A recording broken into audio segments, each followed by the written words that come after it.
अभी बहुत लोग बोल रहे होंगे भाई एप्पल की जगह पेड़ ही गिर गया था। ऐसा नहीं बोलते से। तो अगर यहाँ पे अगर मैं सपोज करता हूँ कि ये एक पॉइंट है जहाँ पे एक सेंटर है, ओके, तो जब मैं सेंट्रीपिटल बोल रहा हूँ तो ये पीछे की ओर जा रहा है सेंट्रीपिटल, बट जब मैं सेंट्रीफ्यूगल बोल रहा हूँ तो ये इसके आगे साइड जा रहा है सेंट्रीफ्यूगल। तो इसका मतलब ये कोन समझ लेना, प्लेटिंग कर लेना भाई, ये कोन है, ठीक है। मैंने कोन ड्रॉ किया, हमारा क्या बन गया, थीटा स्क्वायर इक्वल टू के विच इज कांस्टेंट एंड हमारा आर का क्यूब। अभी क्या करेंगे कि इन्वर्सली प्रोपोर्शनल क्या होता है, मैं ज्यादा पढ़ूंगा नंबर कम आएगा, या मैं कम पढ़ूंगा नंबर ज्यादा आएगा, कुछ भी हो सकता है। मतलब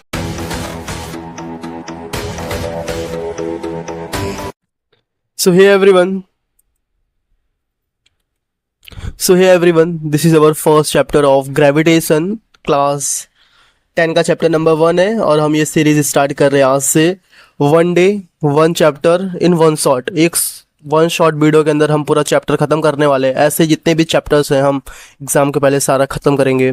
20 डेज़ के अंदर आपका साइंस पार्ट 1 ख़त्म हो जाएगा। तो यार ये चैप्टर 1 है, तो मैं टेक्स्ट बुक का ही रेफरेंस ले रहा हूँ फॉर टीचिंग, क्योंकि इसके लिए अगर मैंने सोचा स्लाइड्स वगैरह बनाने के लिए तो टाइम कंज्यूमिंग ज़्यादा था और उसमें क्या होता है कुछ पॉइंट्स छूट भी जाते हैं। बट यह क्या होगा कि यहाँ पे जो कीवर्ड्स रहेंगे वो सारे मेरे सामने रहेंगे और उसे मैं हाईलाइट करते चलूँगा, जिससे कि अपने टेक्स्ट बुक में पेंसिल से या पेन ले लो, उससे हाईलाइट करते चलना और उससे नोट्स भी बना सकते हो या बिना नोट्स से भी पढ़ सकते हो, ओके। तो ग्रेविटेशन चैप्टर हम लोग अपना चलते हैं इसकी होम पेज पे। तो साइंस का पार्ट 1 है ये, जिसके अंदर gravitation, periodic classification of element, जो कि हम कल करने वाले हैं। उसके बाद केमिकल रिएक्शन एंड इक्वेशन, ये सब चैप्टर्स करने वाले हैं। 10 दिन के अंदर ये पूरा पार्ट 1 खत्म हो जाएगा, ओके। तो पहला चैप्टर ग्रेविटेशन, चलिए स्टार्ट करते हैं ग्रेविटेशन को। तो ग्रेविटेशन यहाँ पे कुछ सब टॉपिक्स है, पहले हम वो देख लेते हैं।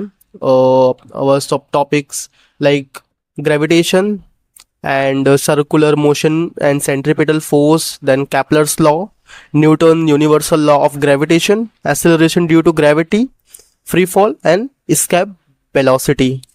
तो ये टॉपिक्स है इस चैप्टर के।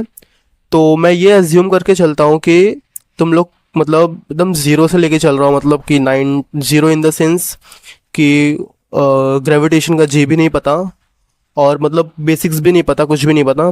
मैं उस बेस से लेके चल रहा हूँ और पूरा चैप्टर तुम्हें आ जाएगा इस 1 घंटे की वीडियो के अंदर, तो ओके। तो फर्स्ट ग्रेविटेशन समझते हैं, ग्रेविटेशन एक्चुअली होता क्या है।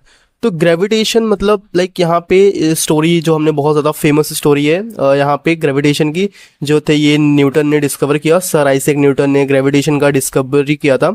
एक्चुअली वो एक एप्पल ट्री के नीचे, ये मतलब एक मे बी रियल हो, बट जहाँ तक ये एक अजम्पशन बेस स्टोरी है, ये मे बी ये रियल नहीं है।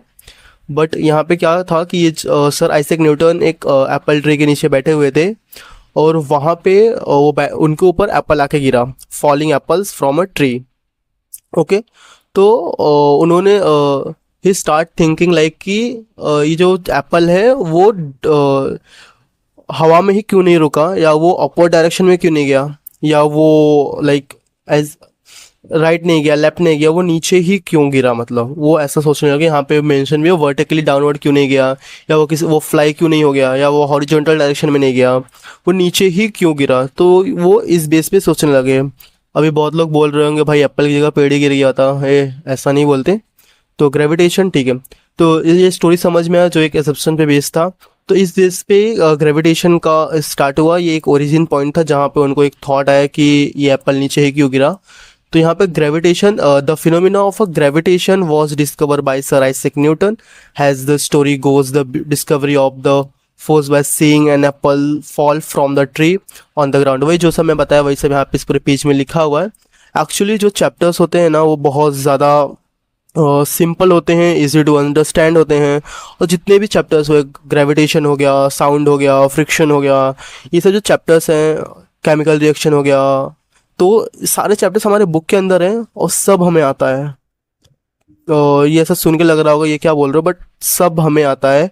बट हमें वो क्या होता है ना, जो हमें पता होता है वो उसको बुक की लैंग्वेज में उसका नाम अलग करके कर देते। सपोज कि तुम्हारा कोई एक दोस्त है, उसका नाम घर का अमन है एंड बाहर सब लोग उसको बोलते हैं रविकांत।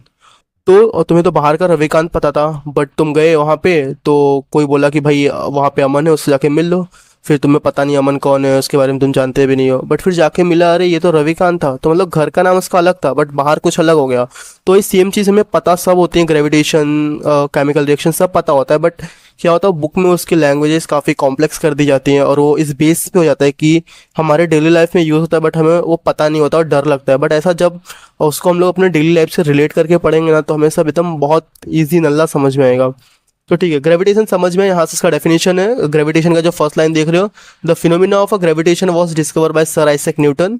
ओके, एंड वही एप्पल का एग्जांपल, वो फॉल हुआ एप्पल ऐसा वैसा, वही सब यहाँ पे लिखा हुआ है। इस पूरे पेज में यही है, concept of gravitation force and gravitational force between the earth and the moon.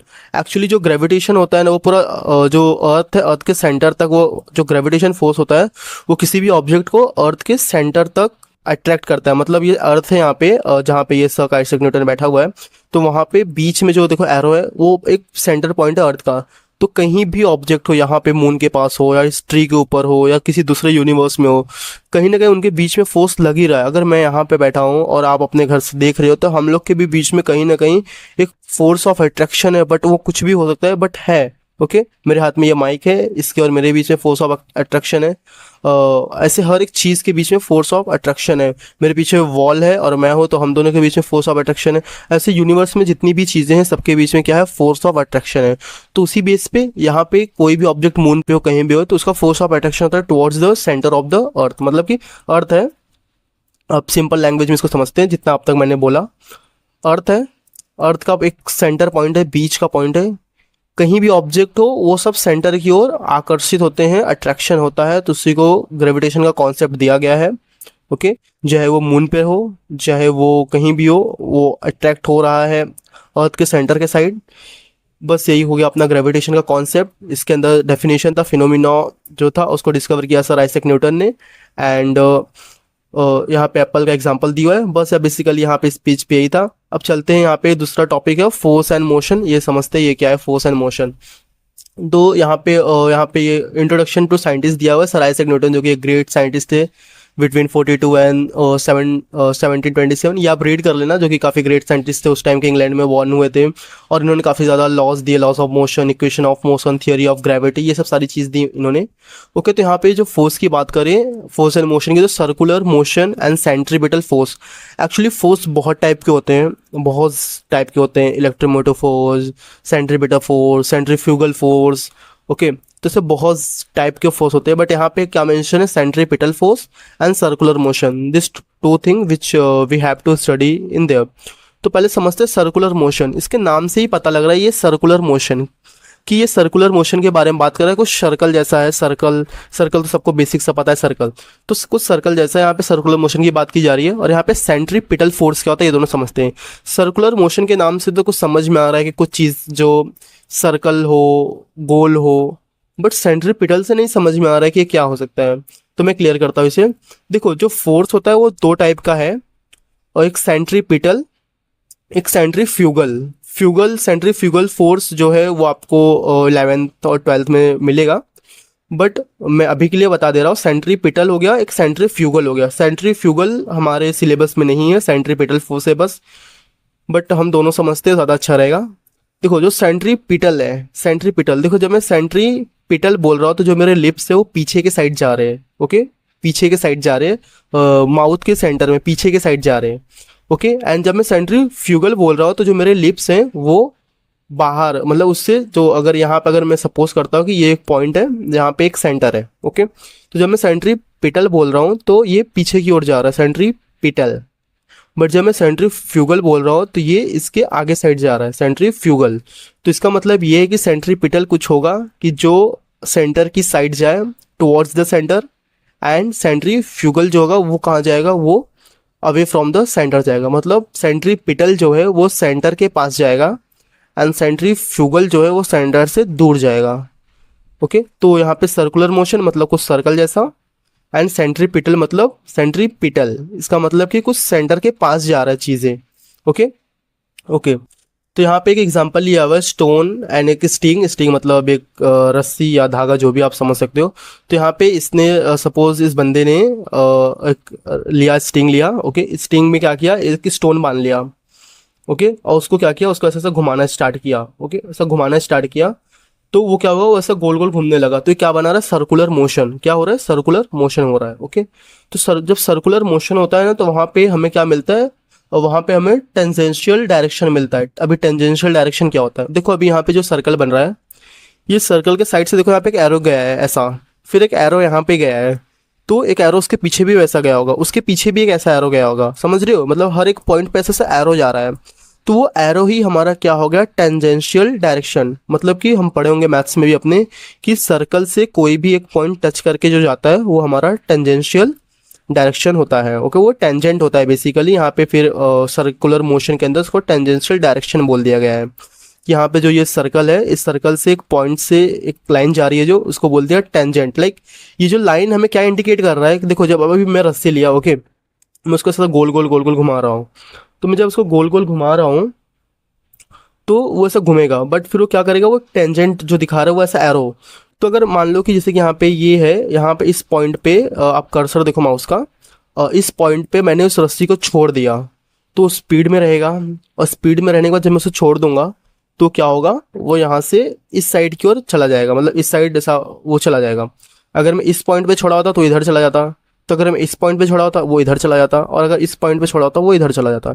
तो समझ में आ रहा है, टेंजेंशियल मतलब कि एक ऐसा पॉइंट जो एक सर्कल से टच करके जा रहा हो, line passes to one point of a circle is called as tangent. Okay, तो देखो समझ में आया टेंजेंट का कॉन्सेप्ट क्या हुआ, और यहाँ पे सर्कुलर मोशन हो रहा है, यहाँ पे टेंजेंट हो रहा है।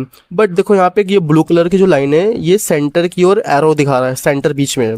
तो मतलब जब ये ऐसा घूम रहा है ना, तो ये जो सेंटर है ना, वो उसको अपनी तरफ अट्रैक्ट कर रहा है, अपनी तरफ खींच रहा है। क्या कर रहा है, अपनी तरफ खींच रहा है। तो मतलब वो सेंट्रीपिटल हो गया, सेंटर की तरफ खींच रहा है मतलब सेंट्रीपिटल हो गया। तो ऐसे सेंट्रीफ्यूगल भी है, वो अपनी साइड करेगा। तो इस बेस पे ये बैलेंस रहता है। ओके, बट हमें सेंट्रीपिटल समझना है, तो यहाँ पे सेंटर की ओर ये फोर्स लगाएगा, और ये सेंट्रीपिटल का कॉन्सेप्ट समझ में आ गया। यहाँ पे अब इसका डेफिनेशन देख लेते हैं क्या लिखा है। A force act on any object, एक ऐसा फोर्स जो किसी भी हर ऑब्जेक्ट पे एक्ट कर रहा हो, लग रहा हो, moving along a circle and its direction towards the centre of the circle. समझ में है कि a force act on any object along the tangent, a force act any object moving along a circle and its direction towards the centre main point है। आप centripetal का definition लिख रहे हो, उसका कीवर्ड है टुवर्ड्स द सेंटर। कुछ भी लिखो, कुछ भी बना के लिखो, बस उसमें मेंशन कर देना टुवर्ड्स द सेंटर, पूरा नंबर मिलेगा। ठीक है, towards the centre is called as centripetal force. Okay, centripetal means centre seeking. समझ में, सेंटर सीकिंग मतलब कि सेंटर के पास जाना, सेंटर के पास आकर्षित होना। ओके, सेंट्रल सीकिंग है वो, सेंट्रीपिटल क्या है, सेंट्रल सीकिंग है वो। ओके, तो यहाँ पे हमारा, हमने यहाँ पे बेसिकली साइंटिस्ट के बारे में समझा अबाउट आइजैक न्यूटन, जो कि हमारे एग्जाम पॉइंट ऑफ व्यू से भी इम्पॉर्टेंट नहीं है। सेकंड टॉपिक जो कि बहुत ज़्यादा इंपॉर्टेंट है, circular motion and centripetal force, जो कि क्वेश्चन पूछेगा कि difference between circular motion and centripetal force, define centripetal force, define circular motion, define tangential direction.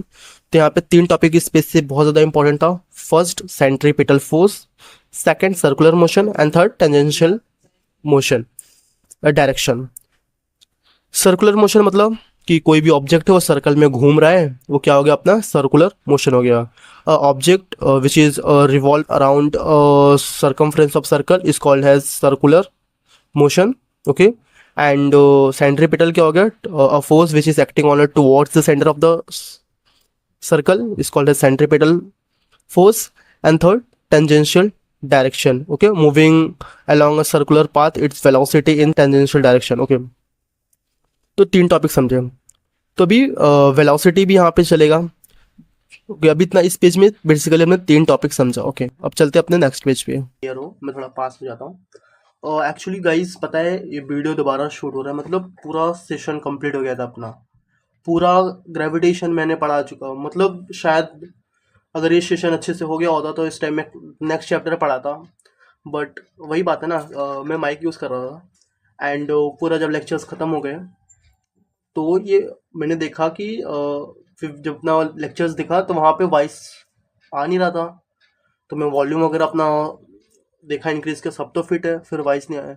तो फिर पता लगा कि जो माइक है वो स्विच ऑफ हो गया, एंड वो ऑफ हो गया था, और मैंने उसे नोटिस नहीं किया, और उस बेस पे वो वॉइस को रिकॉर्ड नहीं कर पाया। तो अभी मैंने इसको चार्जिंग पे प्लग इन किया एंड अभी ये चार्ज होगा, और तब तक मुझे बिना माइक के करना पड़ेगा बिकॉज लेट कर नहीं सकते। बट अब तक सेशन हो गया होता, बहुत ज़्यादा रिग्रेट हो रहा है, घंटों की मेहनत गई गाइस। कलर लॉ है वो बेसिकली हमें क्या बता रहा है, प्लैनेट से रिलेटेड टॉपिक देगा, अबाउट प्लैनेट, वो कैसा मोशन कर रहे हैं, उनके बीच का focal length, this all things हमें कहाँ से मिलेगा, कैपलर लॉ से मिलेगा। Okay, Kepler law, planetary motion had been observed by the astronomer since ancient time before a Galileo। देखो गलीलियो क्यों यहाँ पे मेंशन किया गया, गलीलियो एक साइंटिस्ट थे जिन्होंने डिस्कवरी किया टेलीस्कोप का, बट रियलिटी में हंस नाम के एक साइंटिस्ट थे, उन्होंने गलीलियो का उन्होंने डिस्कवर किया था टेलीस्कोप का, बट वो इतना एडवांस नहीं था, तो गलीलियो ने जैसे उसे मॉडिफाई किया है, उससे एडवांस किया है और उन्होंने लाया मार्केट में, बट डिस्कवर किसी और ने ही किया था, बट नाम अभी गलीलियो का यूज़ होता है। ओके, तो वही है, तो ठीक है, गलीलियो के पहले गलीलियो ने टेलीस्कोप लाया जिस बेस पे जो प्लैनेट की स्टडी थी वो काफ़ी ज़्यादा अच्छे से होने लगी, सब क्लियर, मतलब ज़्यादा एडवांस हो गई। बट उसके पहले भी प्लैनेट की जो स्टडी थी वो होती थी। अभी सोच रहे होगे कि उसके पहले कैसे होती होगी, इतना दूर, मतलब कैसे ही लोग प्लैनेट की स्टडी करते होंगे। तो यहाँ पे एक वर्ड मेंशन है, नेक्ड आई, मतलब अपनी नॉर्मल आँखों से देखते थे, समझ में आया, अपनी नॉर्मल आँखों से ही स्टडी करते थे। उसके बाद गलीलियो ने जब डिस्कवर किया टेलीस्कोप का, तो फिर उसके बाद टेलीस्कोप का यूज़ किया जाने लगा for the study of planetary motion. Okay, तो कैपलर लॉ से ये क्लियर है कि अबाउट प्लैनेट के बारे में है। एंड सेकंड स्टडी नेक्ड आई से की जाती थी पहले, before the discovery of telescope. Okay, तो ठीक है, यहाँ पे एक टॉपिक है इलिप्स। तो an ellipse is a curve obtain, an ellipse is a curve obtain, मैं इसको हाईलाइट करता पॉइंट को, जो an ellipse is a curve obtain when a cone is cut by an inclined plane, it has the two focal point. Okay, ये topic को मैं अच्छे से क्लियर करता हूँ क्या ये कह रहा है। और यहाँ पे क्या कह रहा है कि इलिप्स क्या होता है, बेसिकली एक कर्व होता है जो कि हमें मिलता है कोन को कट करने पे इंक्लाइंड प्लेन पर। समझते हैं, एक कोन ड्रॉ करता हूँ मैं यहाँ पे। ओके, और ये कोन समझ लेना, प्रेटेंड कर लेना भाई कि ये कोन है, ठीक है। एक मैंने कोन ड्रॉ किया और इसके ऊपर मैं एक इंक्लाइंड प्लेन ड्रॉ करता हूँ। इंक्लाइंड प्लेन क्या होता है, एक 2D प्लेन डायग्राम होता है बेसिकली। क्या है, एक 2D प्लेन डायग्राम। ओके, तो ये हमारा इंक्लाइंड प्लेन हो गया, which is mean 2D plane diagram, जो इसके ऊपर रखा।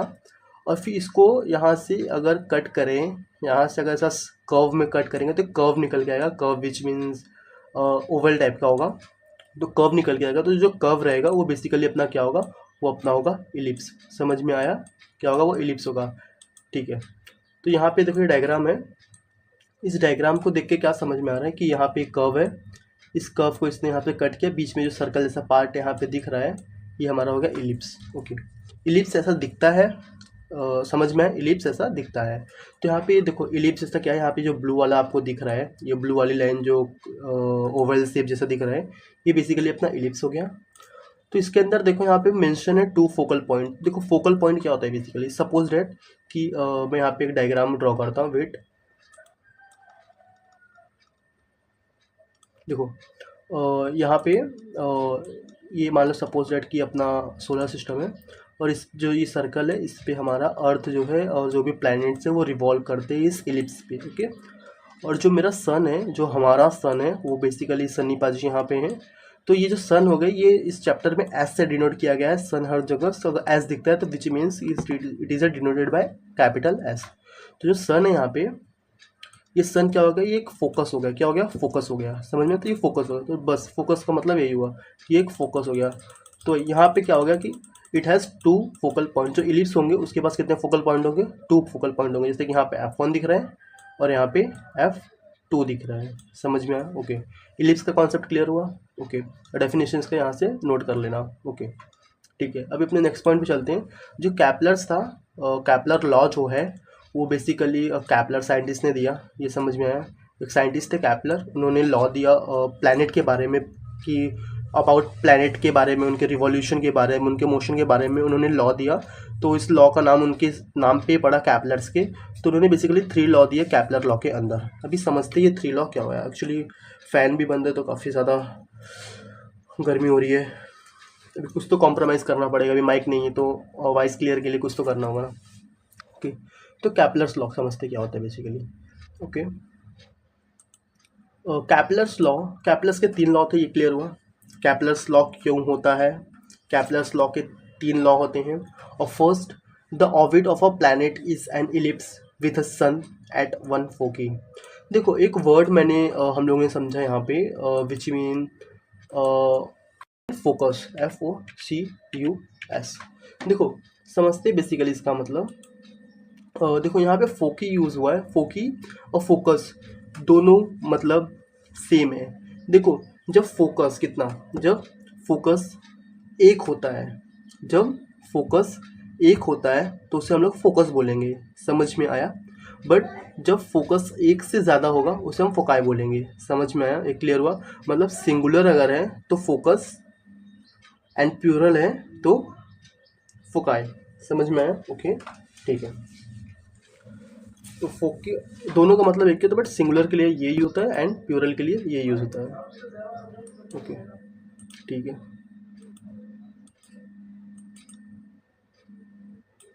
तो भाई ये जाएगा कैसे?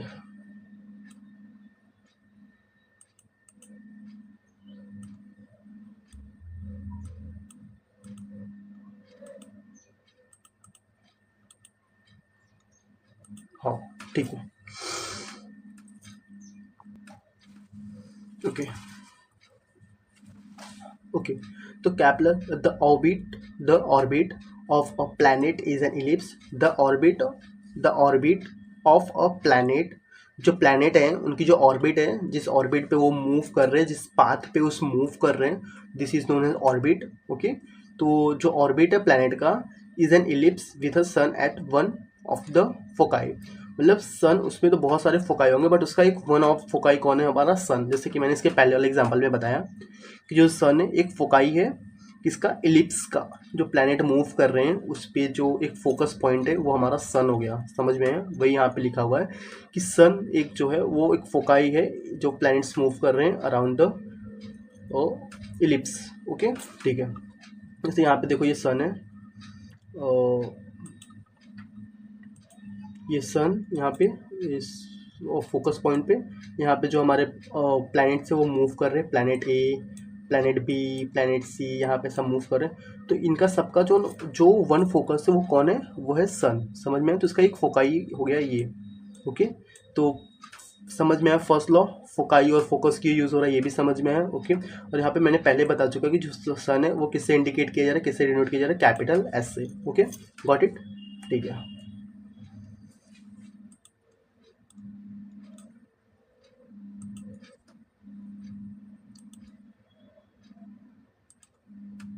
ओके, तो यहाँ पे अब हम लोग समझते हैं कि हमारा जो सेकंड लॉ है वो क्या कहता है कैपलर्स का। ओके, जो सेकंड लॉ है कैपलर्स का वो ये कहता है कि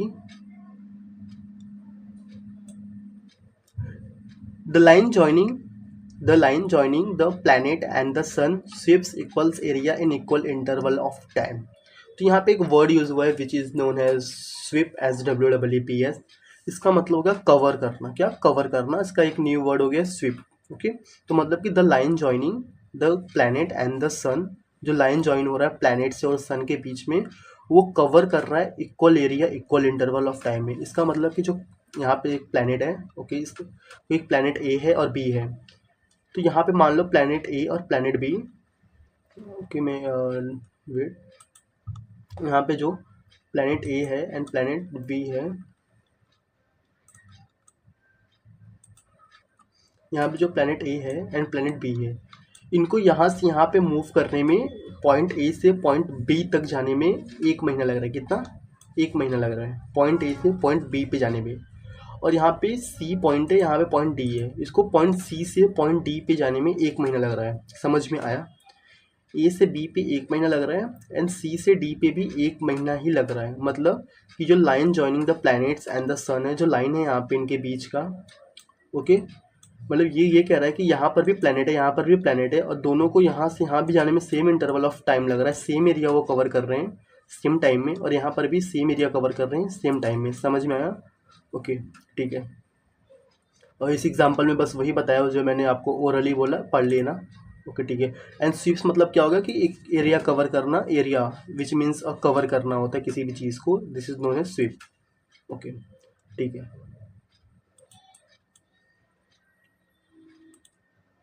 अभी कैपलस का थर्ड लॉ समझते क्या होता है।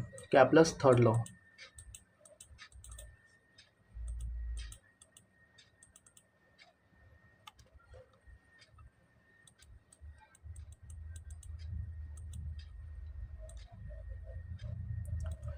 the square of its period of a revolution around the sun is directly proportional to the cube of the mean of a planet from the sun. Okay, तो ये बेसिकली क्या कह रहा है कि if r is the average distance, मतलब कि r क्या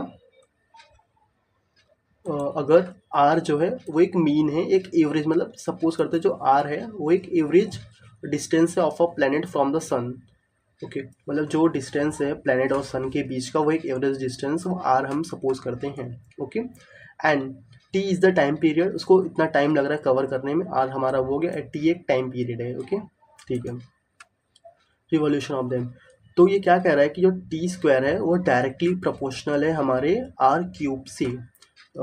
टी स्क्वायर जो है वो डायरेक्टली प्रोपोर्शनल है, ये बीच में एक अल्फा का साइन यूज़ हुआ है।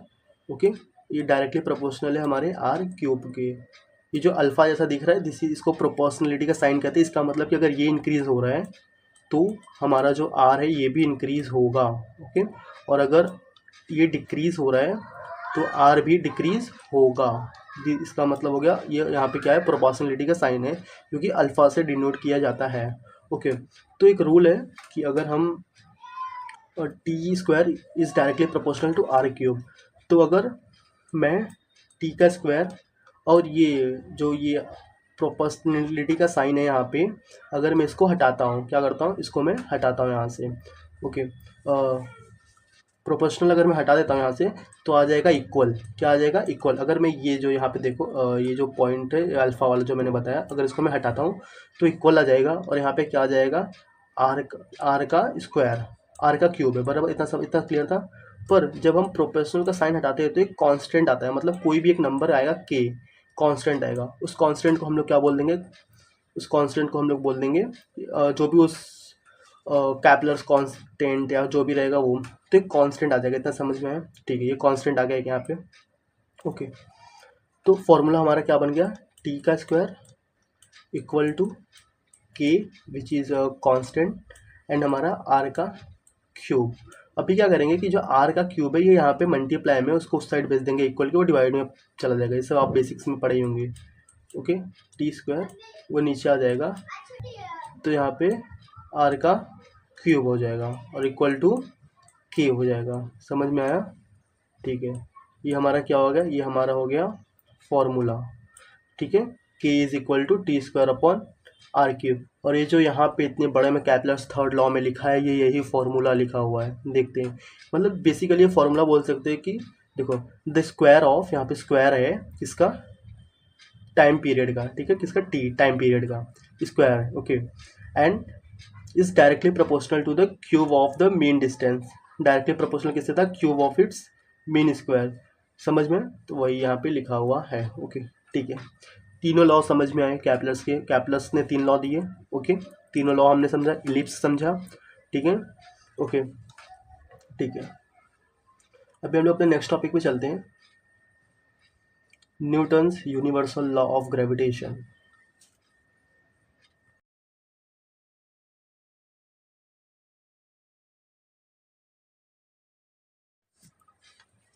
Okay, Newton's universal law of gravitation. Okay, अपना नेक्स्ट टॉपिक क्या हुआ, Newton universal law of gravitation. ये बेसिकली क्यों, ये क्या कहना चाहता है इस वहाँ पे कि ऑल द ओवर कंसिडरेशन, यहाँ पे मैं एक पॉइंट हाईलाइट करता हूँ जो आपको जानना चाहिए। Okay, wait, Newton's formulate the theory of the gravity. इन्होंने एक ग्रेविटी का थ्योरी दिया था, यूनिवर्सल ग्रेविटी का। अकॉर्डिंग टू दिस थ्योरी, इस थ्योरी के हिसाब से क्या कहते हैं कि every object in the universe attracts every other object with a definite force. Okay, इतना समझ में आया। This force is directly proportional to the product of its mass and object and inversely proportional to the square of its distance between them. Okay, देखो, ये जो पहला para जितना मैंने हाईलाइट किया है, कि क्या कह रहा है कि इस थियरी के हिसाब से यहाँ पे हर दूसरी चीज़ एक दूसरे को अट्रैक्ट कर रही है, आकर्षित कर रही है एक दूसरे को। सपोज डेट ये मेरा जो भी है वट एवर, एंड ये और मेरा कवर है। ओके, तो ये क्या कर रहा है, दोनों चीज़, ये दोनों एक दूसरे को अट्रैक्ट कर रहा है एक पॉइंट पे। अगर आप अपने घर में बैठ के और लेक्चर्स देख रहे हो मेरे, और मैं अपने यहाँ पे बैठ के मैं पढ़ा रहा हूँ, तो हम दोनों के बीच में भी एक फोर्स ऑफ अट्रैक्शन हो रहा है, जो कितना भी हो सकता है वो, बट हो रहा है इस हर चीज़ में। अगर ये फ़ोन है, ये कैमरा है, ये रिंग लाइट है, जो भी यहाँ पे चीज़ें, लैपटॉप है, तो ये सब एक चीज़ दूसरे से कितना हो रही है। जितनी भी यूनिवर्स में, मैं इस जगह पे बैठा हूँ, मैं इस यूनिवर्स में हूँ, दूसरी यूनिवर्स में भी कुछ होगा, तो वहाँ से यहाँ तक का भी कोई कनेक्शन है, यहाँ अट्रैक्शन है। समझ में आया? तो ये वही कह रहा है कि हर एक पॉइंट जो है यहाँ पे, हर एक चीज़ का क्या है, अट्रैक्शन है टुवर्ड्स, एक फोर्स लग रहा है दोनों के बीच में। वो कितना भी कम हो सकता है, ज़्यादा हो सकता है, समझ में, बट फोर्स लग रहा है। This is known as the universal law of gravitation. पूरे यूनिवर्स में ये एप्लीकेबल है। ओके, फिर second, this force is directly proportional to. अभी डायरेक्टली प्रोपोर्शनल मैंने बताया, अगर ये बढ़ेगा तो ये भी बढ़ेगा, ये कम होगा तो ये भी कम होगा। डायरेक्टली प्रोपोर्शनल समझ में आया? मैं ज़्यादा पढ़ूंगा मेरा नंबर ज़्यादा आएगा, मैं कम पढ़ूंगा मेरा नंबर कम आएगा। तो ये डायरेक्टली प्रोपोर्शनल होता है। और यूनिवर्सली प्रोपोर्शनल क्या होता है? मैं ज़्यादा पढ़ूंगा नंबर कम आएगा, या मैं कम पढ़ूंगा नंबर ज़्यादा आएगा, कुछ भी हो सकता है। मतलब यूनिवर्स में क्या होगा कि वो उल्टा होगा, एंड डायरेक्ट में क्या होगा, वो दोनों ऊपर जाएंगे, दोनों नीचे आएंगे। और उसमें यूनिवर्स में एक एक एक ऊपर जाएगा, एक नीचे आएगा, और एक नीचे आएगा, एक ऊपर जाएगा। समझ में आया? ओके ओके, इतना समझ में आया? तो देखो, जो फोर्स है is directly proportional to the product of the mass. And यहाँ पे हम दो चीज़ समझ जाते हैं पहले, डायरेक्ट प्रोपोर्शन और इनवर्सली प्रोपोर्शन। समझ में आया? डायरेक्ट मतलब क्या होगा कि दोनों साथ में बढ़ेंगे, दोनों साथ में नीचे जाएंगे, और इनवर्स में एक बढ़ेगा एक घटेगा, एक घटेगा एक बढ़ेगा। बस इससे ये क्लियर करो, इसका डेफिनेशन आगे समझते हैं हम लोग। ओके ओके, देखिए यहाँ पे कैपलर्स के बारे में दिया हुआ है, पढ़ लेना, इतना इंपॉर्टेंट नहीं है एग्जाम पॉइंट ऑफ व्यू से। ओके ओके, यहाँ पे कुछ फार्मूलाज दिए हुए हैं, और ये फार्मूलाज हैं यहाँ पे। ओके, देखो, एफ के बीच में इसको ए मत समझ लेना, this is known as alpha, जो कि डायरेक्टली प्रोपोर्शनल को डिनोट करता है। ओके, तो यहाँ पे एफ है which is directly proportional to M1 and M2। क्या? एफ जो है वो डायरेक्टली प्रोपोर्शनल है M1 और M2 से, बट इनवर्सली प्रोपोर्शनल है डी स्क्वायर से। और यहाँ पे फिर देखो, जब मैंने बोला है कि जब ये डायरेक्टली प्रोपोर्शनल का ये साइन हटता है, तो एक इक्वल लग जाएगा और एक कांस्टेंट आ जाएगा। समझ में आया? क्या हो जाएगा? इक्वल लग जाएगा और एक कांस्टेंट आ जाएगा। तो यहाँ पे कांस्टेंट हमें क्या मिला? जी मिला। ओके, तो ये मैंने हटाया, ये मैंने हटाया, और यहाँ पे मुझे क्या मिल गया? जी मिल गया। और M1 and M2 and D का स्क्वायर। समझ में आया? M1 क्या है? वो मास है। क्या है? मास है। ओके, एंड डी क्या है? डी हमारा डिस्टेंस है। समझ में आया? ओके, ठीक है। Here G is a constant of proportionality and it is called as universal constant. समझ में आया? यूनिवर्सल कांस्टेंट यहाँ पे जी को डिनोट किया जा रहा है। ओके, इसकी एक फिक्स वैल्यू होगी, जो कि मैंने वीडियो के स्टार्टिंग में कुछ दिया था, कुछ कांस्टेंट वैल्यूज जो कि आप सभी को याद करना है। ओके, उसका कोई भी ऑप्शन नहीं। वो क्या मैंने खुद से लिखा? नहीं, किसी और ने लिखा, अंकल ने लिखा? नहीं, वो एक कांस्टेंट साइंटिस्ट लोगों ने डिस्कवर करके दिया है, वो हर जगह एप्लीकेबल है, वो हमें रटना ही होगा। वो हमारा और तुम्हारा मोबाइल नंबर नहीं है कि कभी भी चेंज होगा। ओके, ठीक है, समझ में आया? ओके, यहाँ पे एफ फोर्स, जी यूनिवर्सल ग्रेविटेशनल कांस्टेंट, यहाँ पे जी हो गया, एफ फोर्स हो गया, M1 M2 मास हो गया, mass of 1 mass of 2, and D क्या हो गया हमारा? डी हमारा हो गया डिस्टेंस, उसका स्क्वायर ऊपर दे दिया। समझ में आया? और जो नीचे इसकी वैल्यू होती है ये इन्वर्सली होती है। क्या होती है? इन्वर्सली होती है, और ऊपर का डायरेक्टली प्रोपोर्शनल होता है। समझ में आया? ठीक है, मतलब जैसे कि अगर मैं मास बढ़ाता हूँ, क्या मैं मास बढ़ाता हूँ ऑब्जेक्ट का, M1 का मास बढ़ाता हूँ, तो फोर्स बढ़ जाएगा। ओके, बट अगर मैं डिस्टेंस बढ़ाता हूँ, तो डिस्टेंस उससे यूनिवर्सली है, तो डिस्टेंस घट जाएगा। समझ में आया? हाँ, वही है। ठीक है, अभी आगे चलते हैं। यहाँ पे सब वो सब एग्जाम्पल दिया हुआ है, वो सब समझ लियो। ठीक है, यहाँ पे एक वर्ड यूज हुआ है, SI unit, show that SI units, that unit of G is Newton.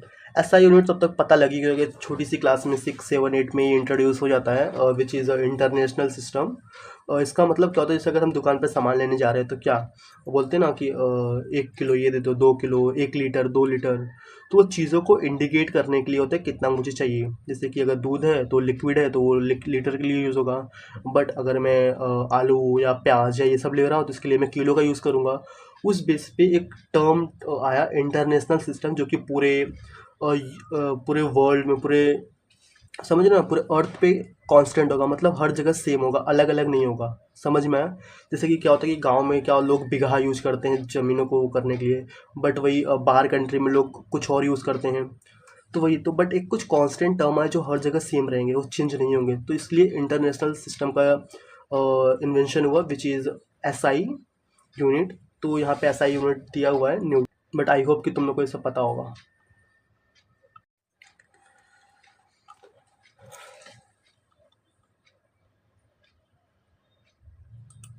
Okay, तो our next topic is earth gravitational acceleration. Earth gravitational acceleration, इसका मतलब समझते हैं। यहाँ पे मैं इसका हाईलाइट करता हूँ, तो जो हाईलाइट पॉइंट्स होते हैं वो बेसिकली आप सभी नोट्स बना लिया करो। ओके, तो जो अर्थ है वो एक, जैसे कि क्या होता है, यहाँ पे एक टॉपिक है अर्थ ग्रेविटेशनल एक्सेलरेशन। लाइक क्या होता है, अगर कोई यहाँ पे ऑब्जेक्ट है, ओके, सपोज दैट ये माउस मैंने लिया, इसके ऊपर मैंने सब फोर्स लगाया, तो जब फोर्स लगाया तो ये आगे की ओर गया, तो ये एक्सेलरेट किया। तो यहाँ पे जो अर्थ है वो फोर्स एक्ट कर रहा है has a form of gravitational force. तो वो जो फोर्स जो एक्ट कर रहा है, तो उस बेस पे ऑब्जेक्ट मूव करेंगे। ओके, तो उसकी एक वैल्यू होती है, उसी को बोला गया है ग्रेविटेशनल एक्सेलरेशन। ओके, जो कि डिनोट किया जाता है स्मॉल g से। यहाँ पे पहले तो आप डेफिनेशन के लिए लिख सकते हो कि the gravitational force due to the earth on a body result is acceleration, this is called has acceleration due to gravity. ये इसका डेफिनेशन हो गया। ओके, तो ये डिनोट किससे किया जाता है, जो मतलब कि समझ में, जो अर्थ जो अपना ग्रेविटी फोर्स लगा रहा है in the form of gravitational force, जिस बेस पे ऑब्जेक्ट एक्सेलरेट कर रहे हैं, उसको बोला गया है ग्रेविटेशनल एक्सेलरेशन, जिसको डिनोट किया जाता है स्मॉल g से। कैपिटल जी से हम लोगों ने देखा क्या डिनोट किया, उधर यूनिवर्सल में डिनोट करते थे, यूनिवर्सल ग्रेविटेशन को, बट एक्सेलरेशन को स्मॉल g से डिनोट किया जाएगा। ओके ओके, और यहाँ पे इट इज़ अ एक्सेलरेशन जो है वो एक वेक्टर क्वांटिटी है। देखो, क्वांटिटी जो होते हैं वो दो टाइप की होती है, एक होती है वेक्टर, एक होती है स्केलर। समझो इस बात को, जो क्वांटिटी होती है वो दो टाइप की होती है, एक होती है वेक्टर, एक होती है स्केलर। जैसे कि हमारा जो वेक्टर क्वांटिटी है, क्या वेक्टर समझते हैं, देखो राइटिंग बहुत ज़्यादा गंदी हो गई है।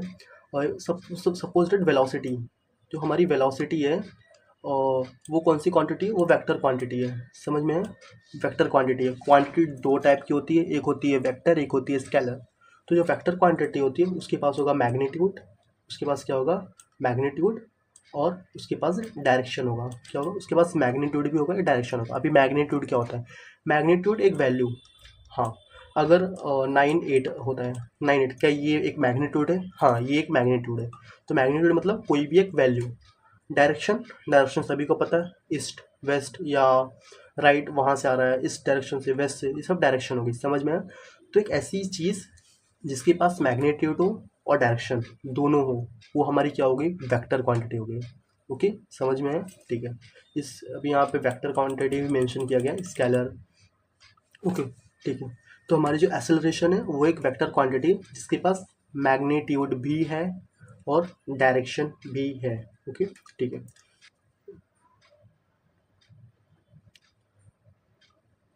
तो जो हमारा ये हुआ स्मॉल जी, इसकी वैल्यू जो कि यहाँ पे 9.77 दिखा रहा है, विच इज़ 9.8 हम यूज़ करते हैं। ओके, समझ में है? तो ठीक है, इससे ये क्लियर हुआ कि इसके बारे में हमने समझा, जो फोर्स अट्रैक्ट कर रही है, एक्सेलरेट हो रहा है ऑब्जेक्ट, उस बेस पे एक्सेलरेशन ग्रेविटेशन निकला, एंड उसको स्मॉल जी से डिनोट किया जाता है। उसकी एक वैल्यू है 9.77, यहाँ पे मेंशन है, 9.8 नॉर्मली यूज़ करते हैं। ओके, ठीक है।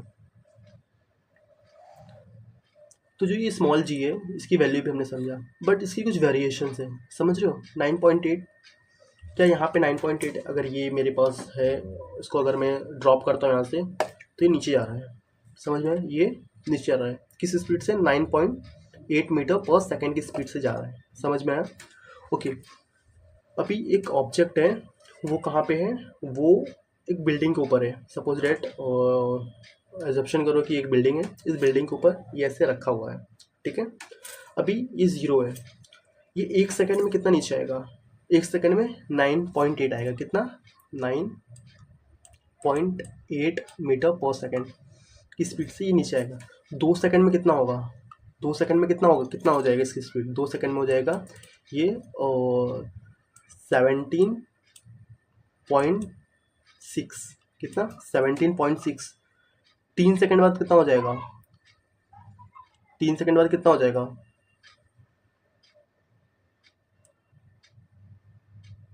अप्रॉक्सीमेटली 29.4।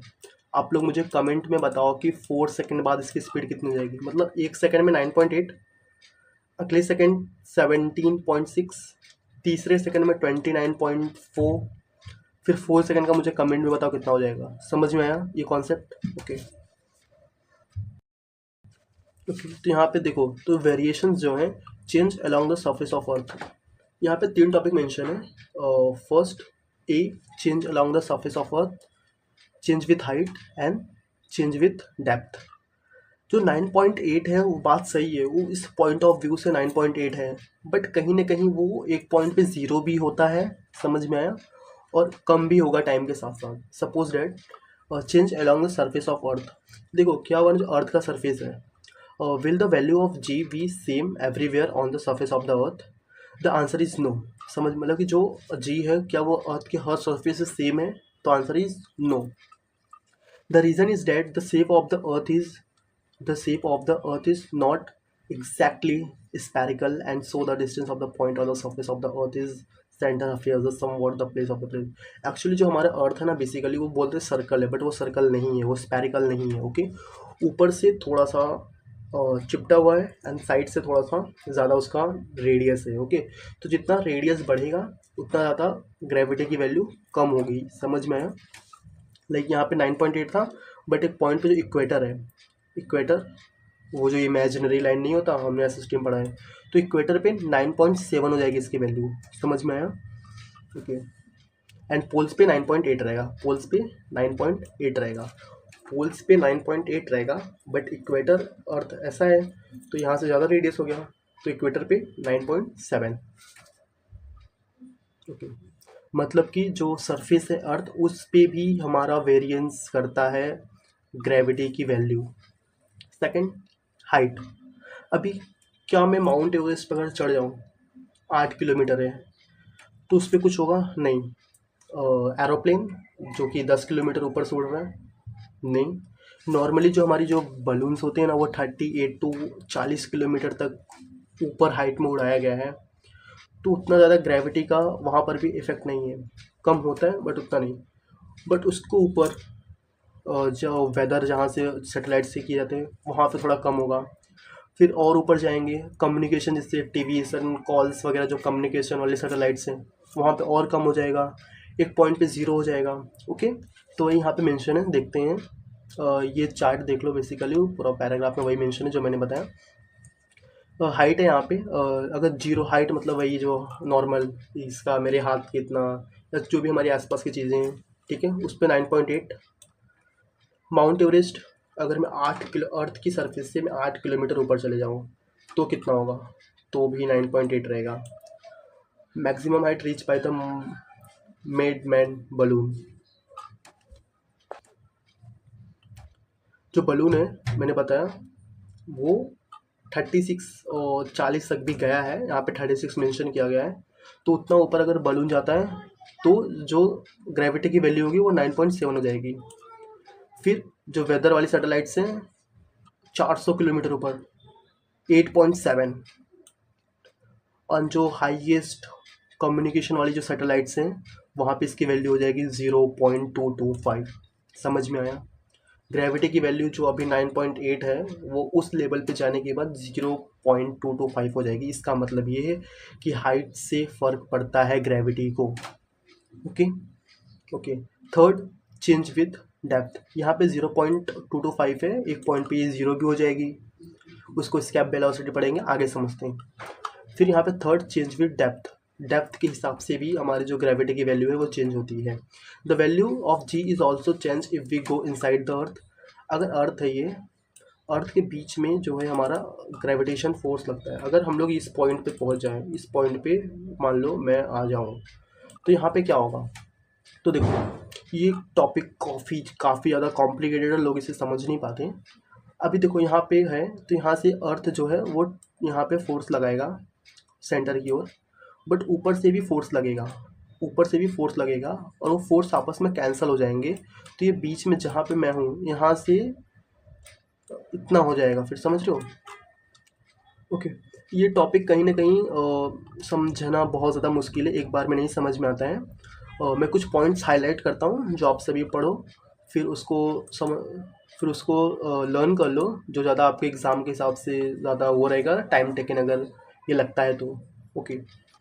एक्चुअली यहाँ पे जो ऑलमोस्ट सारे पॉइंट इसके इंपॉर्टेंट है, इतने पूरे इंपॉर्टेंट है। क्या होता है ना कि जो रेडियस और जो मास है और फॉर्मूला के अंदर वो क्या हो रहा है कि the combined result of the change in R and M, the value of G decreases. तो जी डिक्रीज हो जाएगा, अगर हम लोग जितना भी नीचे जाएंगे अर्थ के सरफेस के, तो हमारी जो जी की वैल्यू है वो कम हो जाएगी। इतना ही समझो, मतलब ये समझ में आया कि जो वेरिएंस होता है वो जी में वेरिएंस होता है तीन उसके टाइप से। पहला, on the basis of surface of earth, shape के हिसाब से चेंज होता है, इक्वेटर पे अलग है एंड पोल्स पे अलग है। एंड उसके बाद हमारा आ गया क्या, हाइट, हाइट के हिसाब से भी अलग हुआ, वेरिएंस किया। एंड थर्ड वन है डेप्थ, डेप्थ के हिसाब से भी अपना चेंज हुआ। ओके। अभी यहाँ पे अगला टॉपिक आ गया मास एंड वेट। ये काफ़ी ज़्यादा इंपॉर्टेंट है, हर बार एग्जाम में पूछा गया, difference between mass and weight, define mass, define weight. तो ओके, समझते हैं। Mass is the amount matter, पहले इसका डेफिनेशन आप रख लो। Mass is amount present in the object, the SI unit of mass is KG, mass is a scalar quantity, it is a value where everywhere. Okay, ठीक है इतना। And it is a value everywhere, it is a value does not change even when we go plan one plan according to Newton first law. Okay, देखते हैं। देखो मास and wait क्या होता है, मैं सिंपल समझाता हूँ। देखो ये बॉटल है, ओके, इसका जो मास है, ये मून है, अगर ये मून पे है और ये अपना मास वेट करता है, एक मशीन है उस पर वेट करता है, तो इसका मास सपोज रेट आता है कितना, इसका मास 10 आता है, 10 kg इसका मास आता है मून पे। और ये दूसरे प्लेनेट पे जाएगा, मरकुरी पे, वीनस पे, अर्थ पे, दूसरे प्लैनेट्स पे जाएगा, तो मास इसका सेम रहेगा, वो चेंज नहीं होने वाला है। समझ में आया? मतलब मास जो कहीं भी जाएगा हर जगह सेम होगा। चेंज क्या होगा? चेंज होगा हमारा वेट। समझ में आया? अगर मैं अर्थ पे हूँ तो यहाँ पे मेरा वेट कुछ और है, मैं मार्स पे जाऊँगा मेरा वेट कुछ और होगा, मैं मरकुरी पे जाऊँगा वहाँ पे मेरा वेट कुछ और होगा। समझ, वेट चेंज होगा, बट जो मास है वो मेरा यहाँ पर भी कांस्टेंट है, मून पे भी कांस्टेंट है, हर जगह कांस्टेंट है। समझ में आया? जो मास है वो एक स्केलर क्वांटिटी है, एंड जो वेट है वो यहाँ पे मेंशन, वेट जो है वो एक वेक्टर क्वांटिटी है। और मैंने डिफरेंस भी समझाया है कि वेक्टर क्वांटिटी क्या होता है, जिसके पास डायरेक्शन हो और मैग्नीट्यूड हो। ठीक है, okay. A weight is an object defined as the force with the earth attracts the object, and F is denoted by uh, W.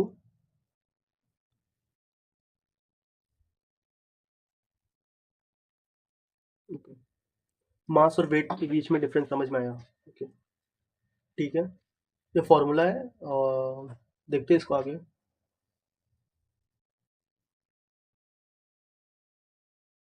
Actually क्या होता है, यहाँ पे अर्थ फोर्स लगा रहा है 9.8, तो जब मैं वेट कर रहा तो फोर्स भी उसके अंदर मल्टीप्लाई हो जा रहा है, उस बेस पे मेरा जो मास है वो बढ़ जा रहा है। तो जितने प्लैनेट्स होते हैं उसके अलग अलग कांस्टेंट वैल्यू होंगे, वहाँ पे अलग अलग वैल्यू होगा, तो उस बेस पे हमारे मास के अंदर वो मल्टीप्लाई होता है, उस बेस पे हमारा वेट निकल के आता है। बट जो मास है वो कांस्टेंट है, ओके, मास कांस्टेंट है, और जो वेट है वो वेरीज करता है प्लैनेट टू प्लैनेट। ओके,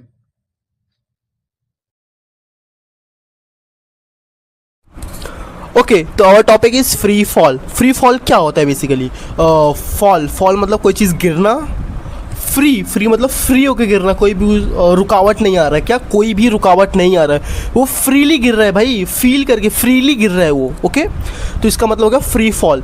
तो बेसिकली क्या है, अभी सपोज डैट अगर मैं यहाँ पे कोई चीज़ गिराता हूँ, ये पेंसिल है मेरे पास, इसको मैं यहाँ से फ्री फॉल करता हूँ इसका, तो ये ऐसे गिरा, ओके, तो ये गिर रहा है यहाँ पे, बट यहाँ पे इसको लग रहा है एयर रेजिस्टेंट, क्या एयर रेजिस्टेंट लग रहा है इसको यहाँ पे। ओके, कुछ रुकावटें लग रही है, हवा इसको रोक रहा है। सपोज डेट मैं एग्जांपल आपको देता हूँ। हाँ ओके ठीक है। मेरे पास ये पेपर है और एक मैं नोटबुक लेके आता हूँ। वेट, लाइक ये पेंसिल, इसको मैं ऐसे थ्रो कर रहा हूँ तो ये गिर जा रहा है। ओके, बट अगर ये पेपर है, ये क्या है, ये पेपर है, इसको मैं थ्रो करूँगा तो देखो ये स्लोली गिरेगा। ये क्या होगा, स्लोली गिरेगा। भाई कहाँ गया? ओके, ये स्लोली गिरेगा। ओके, पेपर स्लोली गिरेगा, या मेरे पास कोई मोर पंख हो, मतलब जैसे किसी पक्षी का, वो स्लो गिरेगा। बट कोई भी जो चीज़ रहेगी, सपोज डेट ये चार्जर हो गया या ये बुक हो गया, एटॉमिक हैबिट, उसको मैं ऐसा करूँगा तो गिरेगा। बुक बहुत अच्छी है, ट्राई करना ज़रूर पढ़ने को। ओके तो बट अगर फ्री फॉल हो रहा है, मतलब कोई भी रुकावट नहीं है और गिर रही है, तो दोनों चीज़ साथ में गिरेगी। सपोज डेट अगर हम लोग वैक्यूम क्रिएट कर दे, पूरी हवा को गायब कर दे, लाइक स्पेस में चले जाएं हम, ओके, या कहीं पे जहाँ पे हवा ना हो उस जगह पे जाएं और दोनों चीज़ को गिराएं। एक साइड कोई एक पेपर होगा और एक साइड कोई नोटबुक होगा, तो दोनों को गिराएंगे, दोनों साथ में नीचे आएंगे सीरियसली। और मैं ट्राई करता हूँ करके दिखाने का, बट देखते होता है कि नहीं। Let's see. ओके, तो ये पेपर है और ये मेरी नोटबुक है। अगर मैं इसको साइमल्टेनियसली अलग अलग करके गिराऊंगा तो बुक पहले जाएगा और पेपर बाद में जाएगा नीचे। ओके, सपोज डैट 2 मंजिले की बिल्डिंग है, वहाँ से मैं कर रहा हूँ। ओके, तो बुक आ जाएगा बट ये पेपर पता नहीं कहाँ चला जाएगा। Okay, because of air resistant. Okay, but अगर मैं दोनों का मतलब क्या करूँ, अगर मैं इस पेपर को इस बुक पे रख दूँ तो बुक नीचे जाएगा, तो रेजिस्टेंट दोनों पे सेम लगेगा, मतलब ये उसको रिमूव कर देगा, तो दोनों साथ में नीचे जाएंगे। देखो मैंने इस पेपर पे इस बुक को ऐसा कर दिया, अभी देखो ये दोनों साथ में नीचे गए, दोनों साथ में नीचे गए। समझ में आया इसका कॉन्सेप्ट कैसे फ्री फॉल गए, कि मतलब फॉल मतलब गिरना, फ्री मतलब बिना किसी रुकावट के, ऑब्स्टेकल्स के गिरना। ओके, फ्री फॉल का कॉन्सेप्ट समझ में आया, जहाँ पे वैक्यूम क्रिएट हो, दोनों चीज़ साथ में नीचे जाएगी। बट अगर एयर में कुछ या कोई रुकावट आ गई तो फिर वो डिफरेंस हो जाते हैं। ओके, तो देखते हैं अभी यहाँ पे फ्री फॉल के अंदर एक कॉन्सेप्ट है, लाइक हमारे कुछ न्यूटन्स के इक्वेशन थे, न्यूटन्स के कुछ इक्वेशंस थे जो हमें पता होंगे। ओके, तो इसने क्या कहा है कि न्यूटन के कुछ इक्वेशंस थे, उससे हमें चेंज करना है। ओके, जैसे कि S is equal to UT plus half AT square का था, तो वैसे ही तो हमें क्या करना है, उसको चेंज करना है। मतलब कि ये क्या कह रहा है कि जहाँ पे u है उसको 0 पुट करो, जहाँ पे u है उसको 0 पुट करो, और जहाँ पे a है उसको g पुट करो। समझ में आया? Okay, like initial velocity u is equal to 0। अभी फ्री फॉल है वो हमेशा ध्यान देना, वो वैक्यूम में ही होता है। ओके, अभी कोई चीज़ है इनिशियली तो 0 पे ही रहेगा ना भाई। कोई चीज़ अगर गिरने जा रही है तो पहले उसको 0 पे ही रहना पड़ेगा, तो उसकी u क्या हो गया, वो 0 हो गया। ओके, एंड ग्रेविटी के रेफरेंस में हो रहा है, तो a क्या हो गया, एक्सेलरेशन ड्यू टू ग्रेविटी, तो a की जगह क्या आ जाएगा, g आ जाएगा। तो हमारा फॉर्मूला क्या बन जाएगा, v is equal to G T, S is equal to half G T square, मतलब जहाँ पे ए था उसने वहाँ पे जी कर दिया, and V square is equal to U T G S. समझ में आया? ओके, अब एक कॉन्सेप्ट समझते हैं, negative gravity and positive gravity. जब कोई चीज़, जब सपोज डेट ये चार्जर है, जब कोई चीज़ मैं ग्रेविटी के अगेंस्ट में फेंकूंगा, क्या करूँगा, ग्रेविटी के अगेंस्ट में, सपोज डेट मैं ये लिया ग्रेविटी के ऊपर अपोज में कर रहा हूँ, ग्रेविटी के अपोज में फेंक रहा हूँ, तो ये माइनस जी माइनस में लिया जाएगा, मतलब जो वैल्यू 9.8 रहेगी वो माइनस में लिया जाएगा, और जब मैं ग्रेविटी में जाएगा तो वो पॉजिटिव लिया जाएगा। मतलब जब अवे फ्रॉम द ग्रेविटी रहेगा तो वो नेगेटिव, ओके, एंड जब टुवर्ड्स द ग्रेविटी रहेगा तो पॉजिटिव रहेगा। समझ में आया? ओके, ठीक है, इतना फ्री फॉल का कॉन्सेप्ट क्लियर हुआ? ओके, ठीक है। Our topic is gravitational potential energy. Okay, potential energy basically क्या होता है, the energy store an an object because of its position state is called has potential energy. मतलब कोई भी एनर्जी किसी ऑब्जेक्ट में स्टोर हुआ है वो हो गया उसका पोटेंशियल एनर्जी। सपोज डेट और मैंने एक रबड़ लिया, उसमें मैंने कोई भी चीज़ को फंसाया और उसको मैंने ऐसे स्ट्रेच किया, तो उसके अंदर क्या हो गया, वो उसके अंदर पोटेंशियल आ गया। क्या आ गया, पोटेंशियल आ गया, एनर्जी स्टोर हो गया। जब मैं उसको रिलीज़ करूँगा तो वो क्या होगा, काफ़ी स्पीड में जाएगा, काफ़ी स्पीड में जाएगा। जो वॉर्स होती है उसके अंदर देखो, तो क्या होता है, पोटेंशियल एनर्जी मतलब कोई भी चीज़ के अंदर एनर्जी स्टोर हो जाए, जब उसको हम लोग रिलीज़ करेंगे तो वो उस एनर्जी का यूज़ करके वो जाएगा। समझ में आया?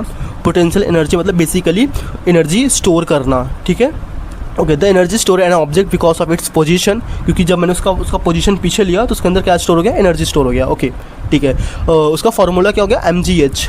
ठीक है, देखो यहाँ पे ये इधर पोटेंशियल एनर्जी का formula. Okay, where m and r are the earth mass and radius respectively, मतलब ये तो अपना यूनिवर्सल ग्रेविटी हो गया, ग्रेविटेशन हो गया, एंड यहाँ पे क्या हो गया, m क्या हो गया, मास हो गया, r क्या हो गया, रेडियस हो गया, ओके, h क्या हो गया, हाइट हो गया।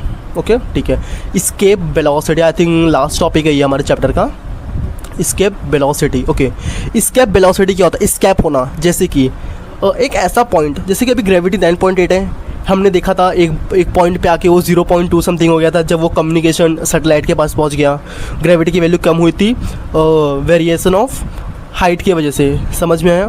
तो एक टाइम पे वो क्या हो गया, जीरो हो जाएगा, क्या हो जाएगा, जीरो हो जाएगा, और जब जीरो हो जाएगा जी की वैल्यू, इसका मतलब वो स्केप वेलोसिटी हो गया। इसका मतलब मान लो सपोज डेट मेरे पास ये चार्जर है, ये क्या, ये चार्जर है, मैं इसको ऐसा ऊपर किया, ये नीचे आया, फिर ऐसा और ऊपर किया और नीचे आया, मतलब मैं और स्पीड में फोर्स लगाया, ये और ऊपर गया, मैं और स्पीड में फोर्स लगाया, ये और ऊपर गया, बट मैं कितना ज़्यादा फोर्स लगा दूँ कि इतना ऊपर चला जाए कि नीचे आए ही ना, ऊपर ही रह जाए, नीचे आए ही ना, this force is called as escape velocity. समझ में है, एक ऐसा फोर्स कि उसके बाद वो ऑब्जेक्ट नीचे आए ही ना, उस फोर्स को बोल देंगे हम लोग स्केप वेलोसिटी। जैसे कि जो मिसाइल्स होते हैं, जो रॉकेट्स होते हैं, जो ऊपर जाते हैं, तो वो स्केप मतलब वो इतना ऊपर जाते हैं कि वो नीचे आ ही नहीं पाते, फिर वो ऊपर जाते हैं, तो ये किस पे काम कर रहे हैं, स्केप वेलोसिटी पे काम कर रहे हैं। समझ में, एक ऐसा पॉइंट जहाँ जी की वैल्यू 0 हो और वो उसके नीचे ना आ पाए, ग्रेविटी उसको अट्रैक्ट ना कर पाए, this force is known as escape velocity. समझ में है, क्लियर हुआ? ओके ठीक है,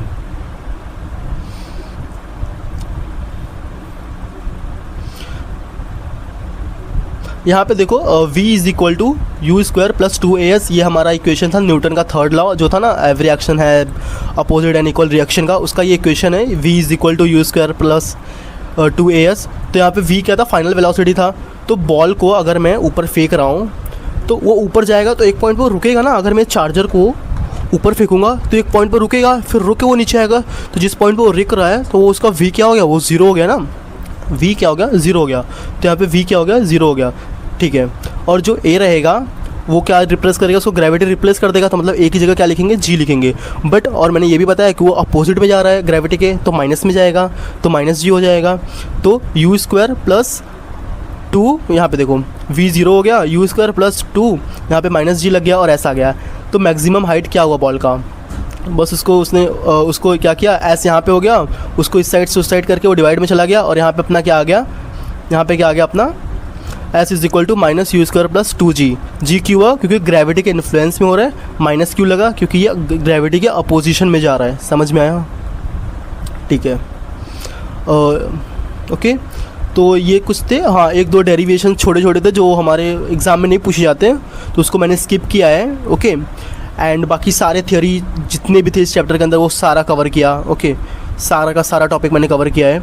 एंड या this is our first one shot video जो कि आज कंप्लीट हुआ, ग्रेविटेशन एक वन शॉट में फोड़ा। कुछ वीडियो में अगर प्रॉब्लम लगा हो या कोई चीज़ जो ना समझ में आई उसको कमेंट में बताना, कुछ इंप्रूवमेंट चाहिए तो वो भी बताना। ओके, वो माइक बंद नहीं हुआ तो वीडियो काफ़ी पहले ही हो गया होता, बट कोई ना, ठीक है, कल मिलते हैं एक नए से चैप्टर के साथ। आई होप ये सीरीज़ पसंद आ रहा होगा। 20 डेज़ 20 चैप्टर कंप्लीट करेंगे, और उसके बाद फिर मैथ्स पे आते हैं, फिर उसके बाद लैंग्वेजेस, ऑलमोस्ट मुझे तो लग रहा है सारे ही कर लेंगे एग्ज़ाम तक। ओके, तो यहाँ पे कुछ न्यूमेरिकल्स के क्वेश्चन है, और सपोज डैट थियरी वाले हम लोग करके देखते हैं। जैसे कि पहला क्वेश्चन है, study the entries and the following tables and rewrite the putting the connection and single row. Okay, यहाँ पे 1 2 3 रोज दिए हुए हैं, इसको हमने मैच करना है, कौन सा किससे मैच हो रहा है। फर्स्ट में कुछ वैल्यूज़ दी हुई हैं, जैसे कि देखते हैं यहाँ पे हम लोग मास को किस में मेज़र किया जाता है, केजी में। ओके, मास को किस में मेज़र किया जाता है, केजी में। ओके, एंड फिर यहाँ पे थर्ड वाले में क्या आएगा,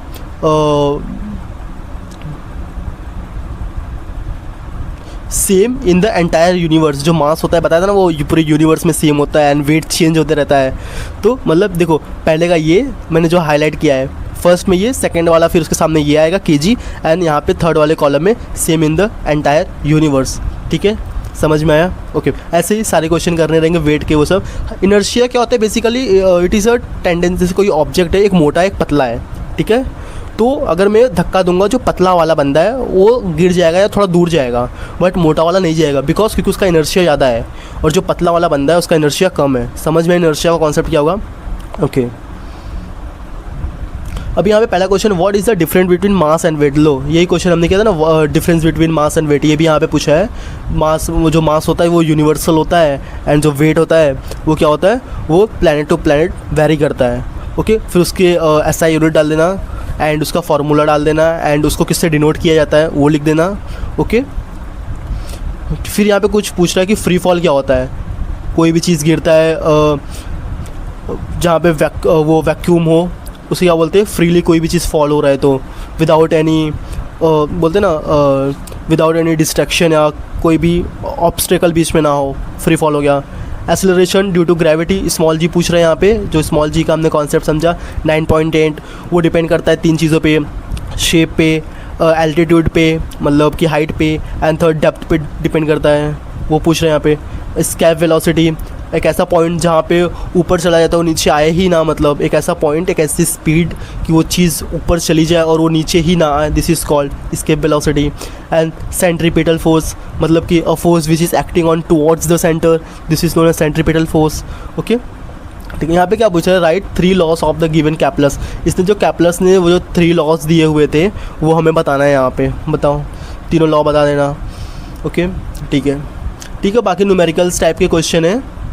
चलो यहाँ पे क्वेश्चन है, मुझे कमेंट में बताना, explain why the value of G is 0 at the centre of the earth. Earth के सेंटर पर क्यों वैल्यू 0 हो जाती है ग्रेविटी की। ओके सोचो इस पर और मुझे क्वेश्चन में बताना। ओके एंड बाकी जो भी क्वेश्चन थे यहाँ पे, वो जो प्रूफ वाले हैं ना उसके मैं एक वीडियो ज़रूर लेके आऊँगा उसके लिए, वो ज़्यादा है भी नहीं। ओके एंड यहाँ पे बाकी न्यूमेरिकल्स है, न्यूमेरिकल्स के भी हम वीडियो लेके आएंगे। बस आपको क्या करना, जो फार्मूला थे जो वो सब थे वो करना रहेगा, ठीक है। ओके तो अपना चैप्टर यहाँ पे ख़त्म हुआ। कल अपन आएंगे, मिलेंगे, पीरियोडिक क्लासिफिकेशन ऑफ एलिमेंट बहुत अच्छे से फोड़ेंगे इसको। मिलते हैं कल की अमेजिंग वीडियो में, तब तक के लिए सी यू। अबे पढ़ ले।